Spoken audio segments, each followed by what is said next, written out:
আসসালামু আলাইকুম এভরিওয়ান, কেমন আছেন আপনারা? আশা করি ভালো আছেন। তো আল্লাহর রহমতে আমিও ভালো আছি। চলে আসলাম আরও একটা নতুন ভিডিও নিয়ে। তো আজকে আমার ছাদ বাগান থেকে কিছু শাক তুলে নিলাম।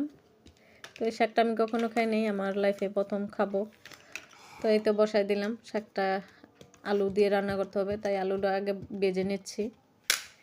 আলু ভাজি তো সবাই পারেন, তো বলার কিছু নাই। সবাই যেভাবে করে আমিও সেভাবেই বসাইলাম। সামান্য একটু হলুদ লবণ দিয়ে আর সাথে একটা বোম্বাই মরিচ দিয়ে দিচ্ছি। তো আলু ভাজিটাতে তেল একটু মনে হচ্ছে কম হয়েছে, যেহেতু সাথে একটু শাকও দেবো, তাই মাঝখানে আর একটু তেল দিয়ে দিলাম। এই তো সেই শাকটা কেউ চিনেন কিনা কমেন্ট করে জানাবেন, আর কে কে খেয়েছেন সেটাও জানাবেন। এই শাকটার নাম হচ্ছে আমাদের অঞ্চলে ডাকে ডিমা শাক। শাকটা খুবই তিতা, উস্তাদ চেয়েও বেশি তিতা।